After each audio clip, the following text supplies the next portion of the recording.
राज्यात प्रसिद्ध असलेल्या पाथर्डी तालुक्यातील मढी येथील चैतन्य कानिफनाथ महाराजांची यात्रा पुढील महिन्यापासून सुरू होत आहे। मात्र यंदा या जत्रेत मुस्लिम समाजाच्या व्यावसायिकांना बंदी घालण्याचा ठराव ग्रामसभेने खरं तर संमत केला आहे। मढीच्या यात्रेला शेकडो वर्षाची परंपरा असून हिंदू मुस्लिम ऐक्याचे प्रतीक म्हणून या यात्रेकडे पाहिले जाते।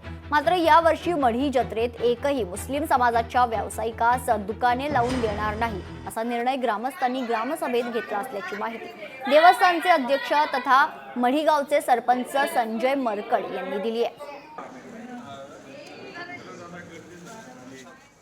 भावना सगळ्या भाविकांच्या लक्षात घेऊन, त्यांचा रोष लक्षात घेऊन, गावकऱ्यांचा रोष लक्षात घेऊन काल आम्ही ग्रामसभा बोलवली आणि बहुमताने त्या ठिकाणी तो ठराव पारित झालेला आहे की मुस्लिम समाजाचे कुठलेही दुकान आम्ही मढी यात्रेमध्ये लावू दिले जाणार नाही। जो सरपंच साहेबांनी आणि त्यांनी ग्रामसभेमध्ये निर्णय घेतला तो एकदम योग्य निर्णय घेतलेला आहे। आणि मग हा निर्णय जर देवस्थान समिती ट्रस्ट किंवा इथलं काय लोकल जे असेल अथॉरिटी त्यांनी घेतला असेल तर तो 100% सगळा विचार करून घेतला असेल। देवस्थान समितीने जो निर्णय घेतला तो योग्यच आहे ना, आणि त्याच्यामुळं भाविकांचं कोणते म्हणजे कुठल्याही प्रकारचं नुकसान व्हायला नको।